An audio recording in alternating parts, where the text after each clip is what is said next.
Hello बच्चों, ऐसे education family में आपका स्वागत है।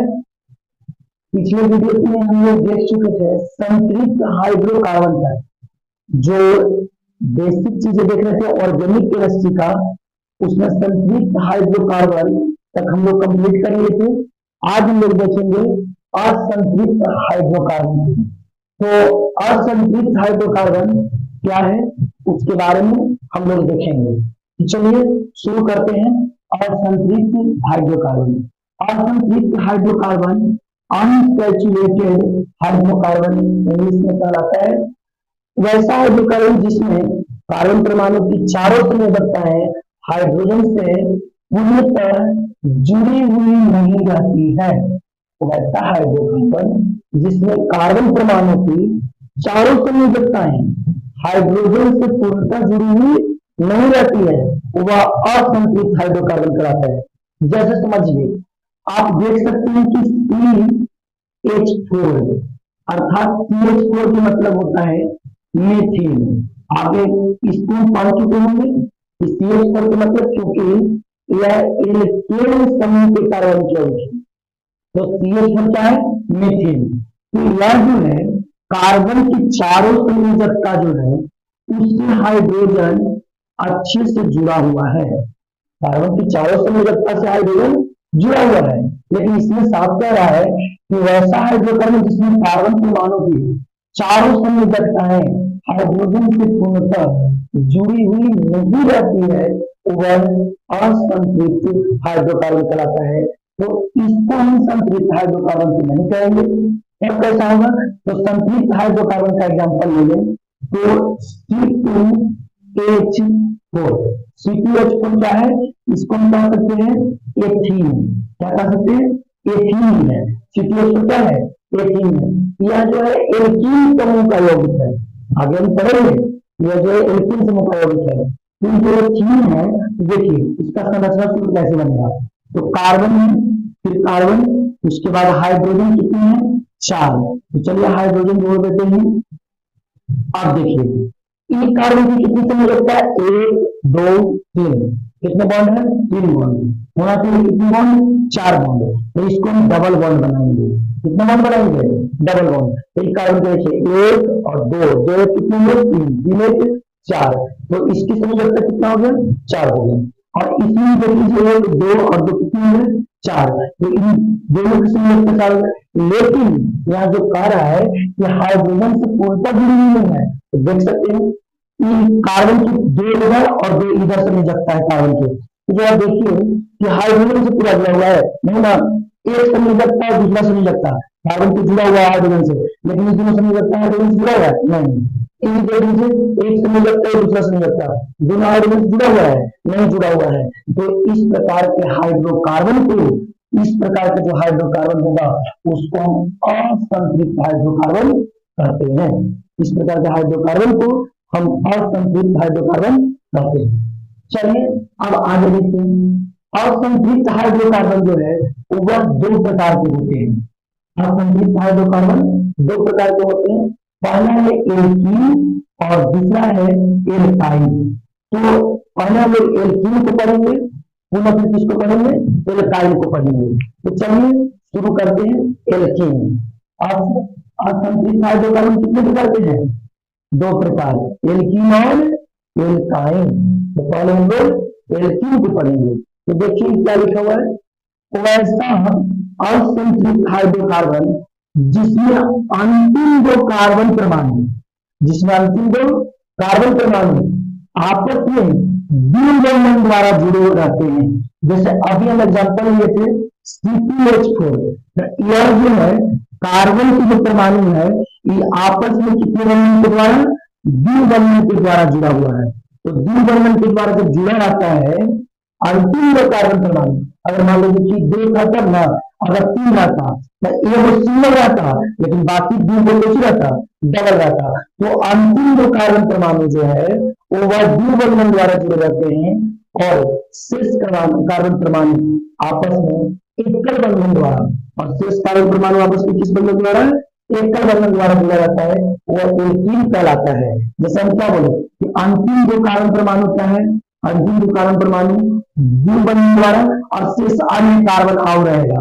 तो अन्य और जो कार्बन है वो वह कार्बन परमाणु एकल बंधन द्वारा जुड़ा रहता है, वह एल्कीन कहलाता है।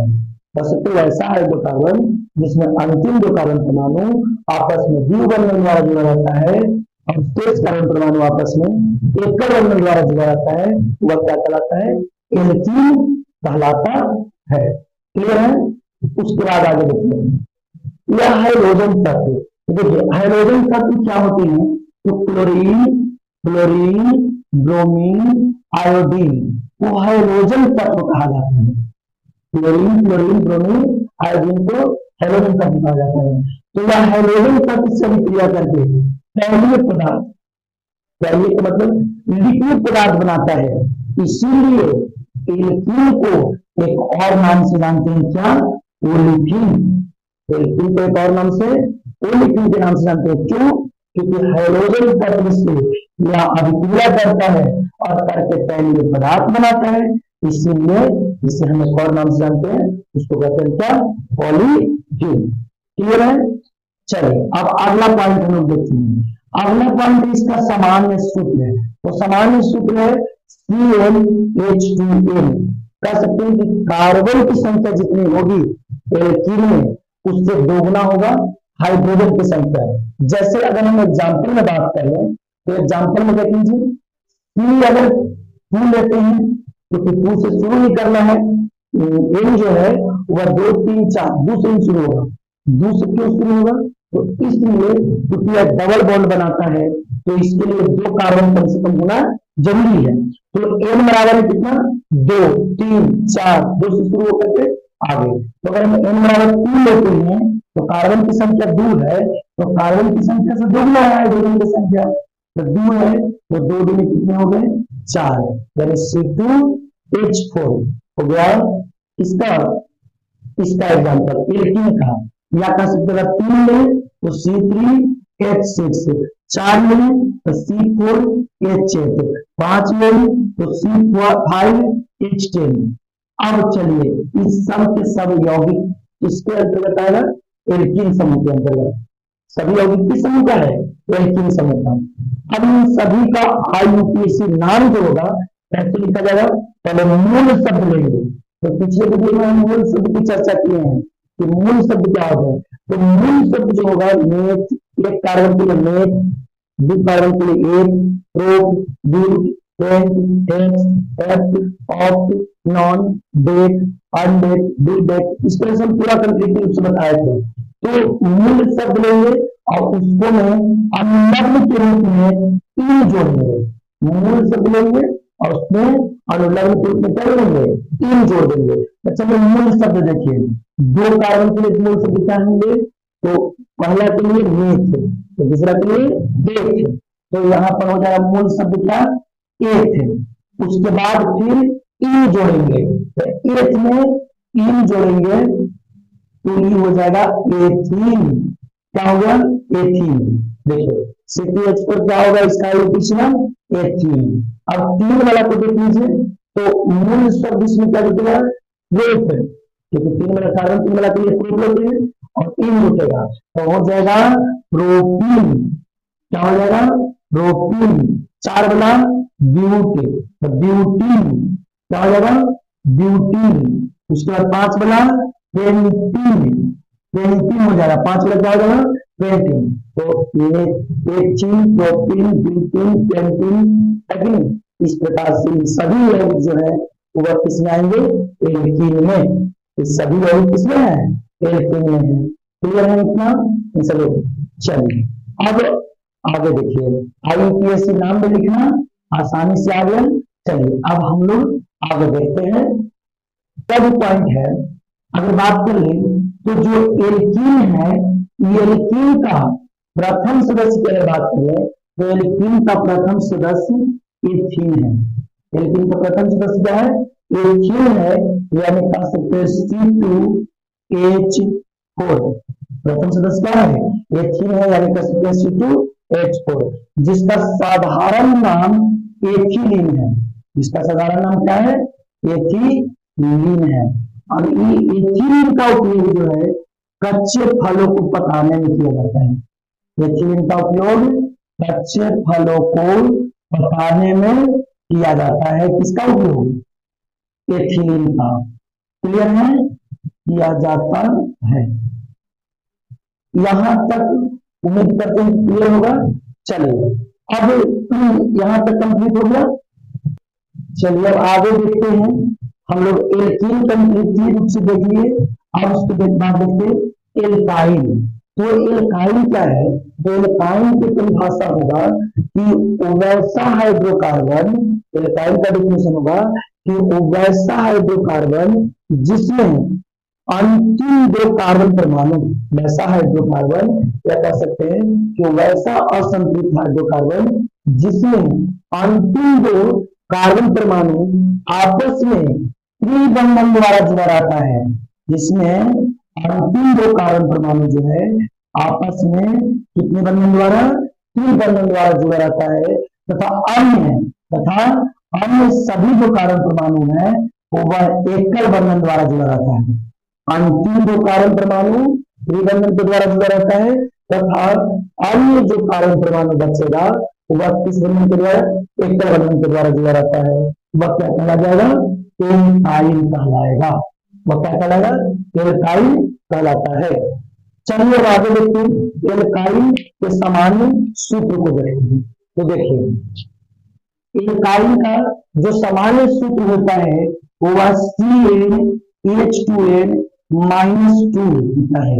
एल्काइन का सामान्य सूत्र CnH2n -2 होता है, जहां n बराबर 2, 3, 4 डॉट डॉट इस प्रकार से होगा। एल्काइन का सामान्य सूत्र CnH2n -2 होता है। चलिए अब इसको देखिए तो बनाते हैं यौगिक को। तो CN ये बराबर 2 रखें तो 2 और उसके बाद 2 दूनी 4, 4 में 2 घटेगा तो 2। तो C2H2 प्रथम यौगिक हुआ किसका? एल्काइन का। प्रथम जो कार्बनिक यौगिक होगा एल्काइन का C2H2 होगा। तो अगला जो यौगिक होगा 3 कितना है? 6, 6 में 2 घटेगा तो 4 C3H4। 3 हो गया, 4 लेते हैं तो 4 अगर ले लेंगे तो 4 दूनी 8 में 2 घटेगा तो कितना होगा? 6। उसके बाद ले ले 5 तो C5 पानी में कितना हो गया? 10, 10 में से 2 घटेगा तो कितना होगा? 8। चलिए सभी कार्बनिक यौगिक जो है किस समूह का है? एल्काइन समूह का। और इसका IUPAC नाम हम कैसे लिखेंगे? तो देखिए IUPAC नाम जो लिखेंगे उसमें सबसे पहले लिख लेंगे मूल शब्द को। इसको लिखेंगे मूल शब्द को और उसके बाद जोड़ेंगे कौन सी? आई। तो चलिए देखते हैं। कार्बन 2 है तो 2 के लिए मूल शब्द क्या होगा? 8 प्लस फिर क्या जुड़ जाएगा? इन तो हो जाएगा एथाइन। क्या हो जाएगा इसका? IUPAC नाम एथाइन। इसमें अगर मूल शब्द जोड़े तो प्रोपेन होगा। तो क्या हो जाएगा? प्रोप प्लस आइन तो हो जाएगा प्रोपाइन। उसके बाद प्रोपाइन हो जाएगा। और 4 वाला जब ब्यूट होगा 4 के तो ब्यूटाइन। 5 वाला पेंटाइन। सब क्या रहेगा? आइन जुटेगा। तो इस प्रकार से इसका IUPAC नाम हो जाएगा। इसका तो एल्काइन समूह के यौगिक का। चलिए अब आगे देख लें। तो ये जो एल्काइन समूह है एल्काइन समूह के यौगिक है कौन? एथाइन। और एथाइन का जो साधारण नाम है वह है एसिटिलीन। एथाइन का साधारण नाम एसिटिलीन है। एथाइन का साधारण नाम क्या है? एसिटिलीन है। अब देखिए ये एसिटिलीन का कहाँ उपयोग किया जाता है? तो बता दें आपको कि बिल्डिंग करने में, लोहे को बिल्डिंग करने में, जिसको गैस बिल्डिंग बोलते हैं। तो गैस बिल्डिंग जैसे इस प्रकार से मशीन जाता है। अब यहाँ पर ऐसे निकलता है, इससे ज्वाला निकलता है जिसको गैस बिल्डिंग बोलते हैं। तो अंदर जो जलता है वो जलता कौन है? एसिटिलीन। किसका ज्वाला होता है? एसिटिलीन का ज्वाला। किसका ज्वाला होता है? एसिटिलीन का ज्वाला। एसिटिलीन का ज्वाला होता है। इसको हम लोग कहते हैं जो एसिटिलीन का ज्वाला है ज्वाला को हम कहते हैं ऑक्सी एसिटाइलिन ज्वाला। ऑक्सी एसिटाइलिन ज्वाला भी कहते हैं। ऑक्सीडाइजिंग ज्वाला इसको कहते हैं, जो ज्वाला निकल रहा है उसको ऑक्सीडाइजिंग ज्वाला कहते हैं। इतना क्लियर है आप लोगों को ऑक्सीजन, और इसको जो साधारण नाम है वो क्या है, एसिटिलीन है। यहाँ पे क्लियर है। तो चलिए एल्काइल भी आपको कंप्लीट हो गया। और संतृप्त हाइड्रोकार्बन को दो भागों में बांटे थे, एल्कीन और एल्काइल। तो एल्कीन को देखेंगे कि एल्कीन का सूत्र है CnH2n, मतलब कार्बन से दो गुना, और एल्काइल का सूत्र है कार्बन की संख्या के दो गुना से दो कम है। इतना क्लियर है। चलिए इतना आप लोग क्लियर करेंगे। अब देखिएगा आगे। तो अब अगर पहचानने की बात करें कि एल्केन, एल्कीन, एल्काइल समूह का जो यौगिक होगा उसकी पहचान कैसे करेंगे? तो देखिए सूत्र हम लोग लिख लेंगे और सूत्र से आसानी से पहचान लेंगे, एकदम क्लियर ढंग से हम लोग सूत्र से पहचान लेंगे अच्छे से। देखिए अगर हम कहते हैं एल्केन किसको कहते हैं, तो वैसा हाइड्रोकार्बन जिसमें एल्केन में क्या होता है, जिसमें कार्बन की संख्या, सॉरी सीएन होगा, सीएन क्या था, सीएन, वैसा हाइड्रोकार्बन जिसमें कार्बन की संख्या से हाइड्रोजन की संख्या के दोगुना से भी अधिक है, जिसमें कार्बन की संख्या जो है हाइड्रोजन की संख्या के दोगुना से दो कुछ है अधिक है, उसको एल्केन कहते हैं। और जब कार्बन की संख्या से दोगुना है हाइड्रोजन की संख्या तो उसको एल्कीन कहते हैं। और जब कार्बन की संख्या के दोगुना से जो कम है तो उसको क्या कहते हैं, एल्काइल कहते हैं। इसको तो पूरी तरह से हम लोग पहचान लेंगे अच्छे से। तो चलिए अब हम लोग आगे देखते हैं। आगे है अगला, पहला हो गया आपको संतृप्त हाइड्रोकार्बन, दूसरा असंतृप्त हाइड्रोकार्बन, अगला है आपको एलिसाइक्लिक हाइड्रोकार्बन, तीसरा नंबर जो है वो है एलिसाइक्लिक हाइड्रोकार्बन। चलिए देखते हैं हम लोग एलिसाइक्लिक, एलिसाइक्लिक हाइड्रोकार्बन। तो देखिए एलिसाइक्लिक हाइड्रोकार्बन क्या है, जरा इसमें ध्यान देना, एलिसाइक्लिक हाइड्रोकार्बन क्या है। तो देखिए एलिसाइक्लिक हाइड्रोकार्बन जो है यह संतृप्त और असंतृप्त, संतृप्त और असंतृप्त हाइड्रोकार्बन का मिश्रण है, कह सकते हैं एलिसाइक्लिक हाइड्रोकार्बन। लेकिन संतृप्त हाइड्रोकार्बन में ज्यादा नहीं होता है, असंतृप्त हाइड्रोकार्बन को पढ़ना है। तो देखिए हम लोग एलिसाइक्लिक हाइड्रोकार्बन को दो प्रकार से पढ़ेंगे, एक संतृप्त और असंतृप्त हाइड्रोकार्बन का जो मिश्रण है वही एलिसाइक्लिक हाइड्रोकार्बन है। अब सोच रहे हैं कि सर जब संतृप्त और असंतृप्त है तो फिर एलिसाइक्लिक अलग कहाँ हुआ, ये तो फिर संतृप्त और असंतृप्त आ गया। तो लेकिन नहीं, इसमें एक चीज अंतर है कि संतृप्त और असंतृप्त हाइड्रोकार्बन में जो संरचना देखे, कार्बन की संरचना सूत्र देखे, वह है क्या था कि खुला संरचना था। लेकिन एलिसाइक्लिक हाइड्रोकार्बन जो संरचना होगा वो बंद संरचना होगा, जिसको वलय संरचना कहते हैं। एलिसाइक्लिक हाइड्रोकार्बन की परिभाषा में क्या दे सकते हैं तब से कि वैसा हाइड्रोकार्बन जिसमें संतृप्त तथा असंतृप्त हाइड्रोकार्बन उपस्थित रहता है, परंतु इसकी जो संरचना होती है एक वलय संरचना होती है। वलय मतलब बंद संरचना होती है। एक क्या होती है, बंद संरचना, वलय संरचना होती है। तो चलिए असंतृप्त हाइड्रोकार्बन में दो चीज है, इस दोनों को हम जरा समझते हैं। असंतृप्त हाइड्रोकार्बन कितने भागों में बांटा गया था, दो। देखिए संतृप्त हाइड्रोकार्बन को उतना उपयोग नहीं है एलिसाइक्लिक में, तो असंतृप्त को दो भागों में बांटे थे। एक था क्या, एल्कीन, क्या था, एल्कीन, और दूसरा क्या था, एल्काइल। तो संतृप्त जो एलिसाइक्लिक हाइड्रोकार्बन है वो एल्कीन के रूप में भी होगा और किस रूप में होगा, एल्काइल के रूप में। तो एल्कीन के रूप में होगा तो किस प्रकार का होगा, जरा समझिए। देखिए तो एल्कीन के रूप में जो सूत्र, एल्कीन का सूत्र होता है CnH2n और एल्काइल का सूत्र होता है CnH2n -2 हो जाता है। तो चलिए इसका प्रथम यौगिक को हम देखते हैं।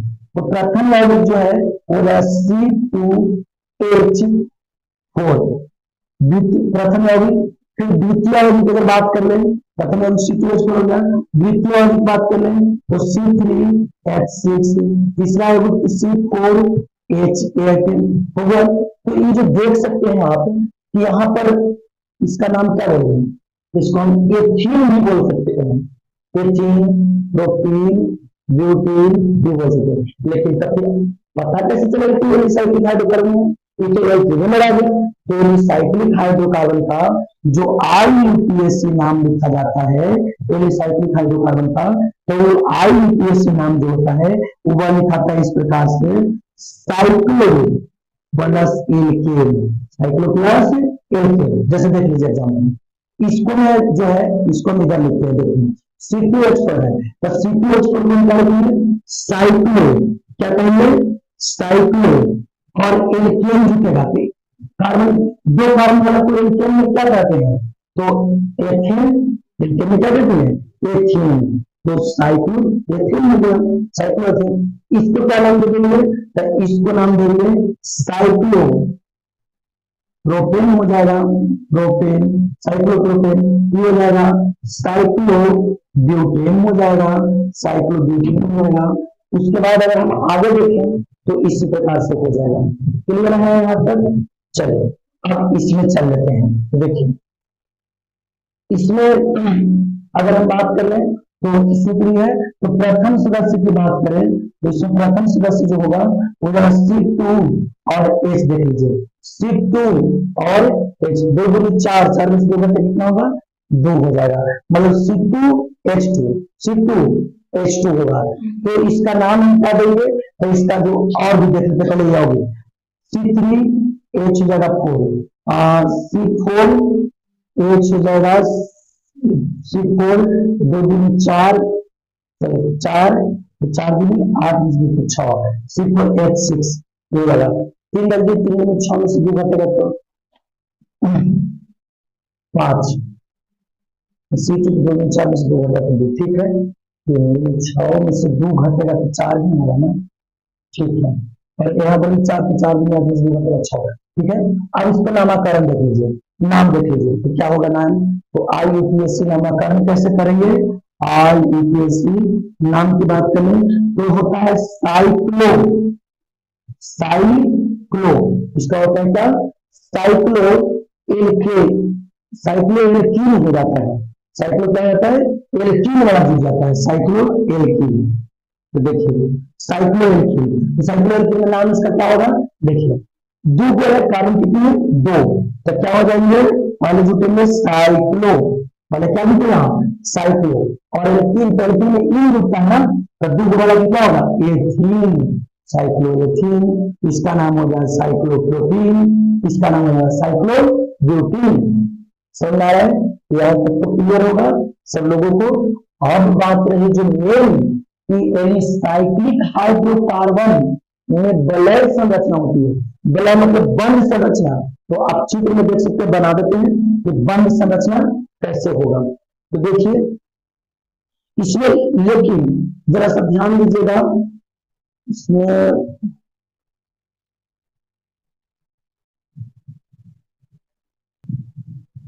चलिए देखिए इसमें अब जरा ध्यान दीजिएगा कि यहाँ पर जो हम देख रहे हैं कि एलिसाइक्लिक जो हाइड्रोकार्बन है उसमें बंध संरचना होगी, तो बंध संरचना यानी क्लोज संरचना। तो क्लोज बनने के लिए हम लोग ध्यान दीजिए कि अगर 2 कार्बन क्लोज बनेंगे, बंद होगा, नहीं होगा बंद 2 कार्बन से। तो हम लोग कह सकते हैं कि C2H पर जो है एलिसाइक्लिक हाइड्रोकार्बन का यौगिक नहीं हो पाएगा।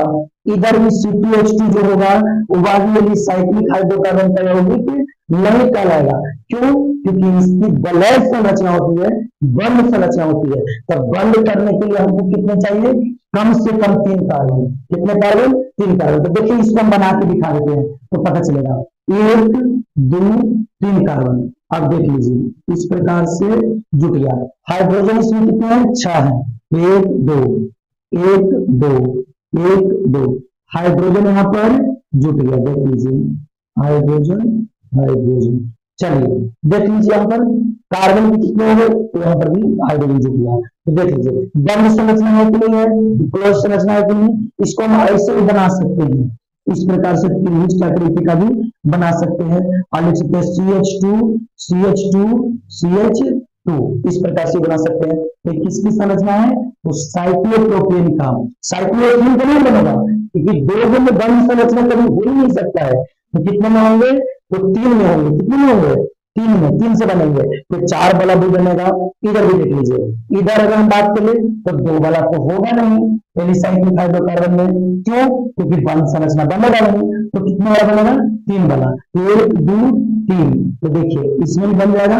अब देखिए H4 तो देखिए यहाँ पर 2 को जोड़ देते हैं, एक हाइड्रोजन यहाँ, यहाँ पर भी हाइड्रोजन है, ठीक है। अब बाकी बच गए कितने, 4 में तो 2 जुड़ गया, तो एक इसके साथ और एक इसके साथ, लेकिन अब हो रहा है यहाँ बड़ा बड़ा, क्योंकि कार्बन की जो संयोजकता होनी चाहिए 4 होनी चाहिए, तो 2 इधर हो गया और 2 ही हो गया, तो ये ऊपर वाला तो कंप्लीट, इसको 1 2 और कितने हो रहे हैं, 3 हो रहे हैं, तो 3 हो रहा है, तो इसको बना देंगे डबल बॉन्ड, और जब डबल बॉन्ड बना देंगे तो 1 2 और 2 कितने हैं, 4, इसमें 1 2 और 2 कितने हैं, 4, तो इस प्रकार से इसकी संरचना हो गई, किसको, साइक्लोप्रोपीन की संरचना हो गया। तो चलिए पहले साइक्लिक हाइड्रोकार्बन भी कंप्लीट हो गया, उम्मीद करते हैं कि यहाँ तक अच्छे से समझ में आया होगा। अब अगला जो चौथा है, चौथा हाइड्रोकार्बन जो लास्ट है, हाइड्रोकार्बन हम 4 ही बताए थे, तो लास्ट जो हाइड्रोकार्बन है वो है एरोमैटिक हाइड्रोकार्बन। लास्ट है एरोमैटिक हाइड्रोकार्बन, जिसका प्रथम सदस्य बेंजीन होता है। एरोमैटिक हाइड्रोकार्बन में प्रथम सदस्य क्या होता है, बेंजीन होता है, और बेंजीन जो है उसी का भी उत्पन्न ही सब यौगिक होता है, उसमें जो एरोमैटिक हाइड्रोकार्बन होता है ना, देखिए एरोमैटिक हाइड्रोकार्बन,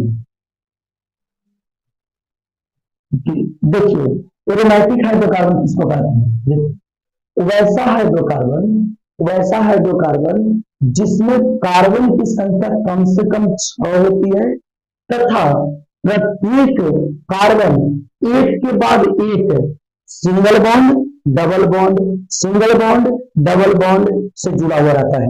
मतलब कि एक के बाद एक बॉन्ड सिंगल तो अगला बॉन्ड डबल बॉन्ड बनता है, फिर सिंगल तो अगला डबल, फिर सिंगल तो अगला डबल, इसी प्रकार से बंधन बनता है, तो उसको हम कहते हैं एरोमैटिक हाइड्रोकार्बन।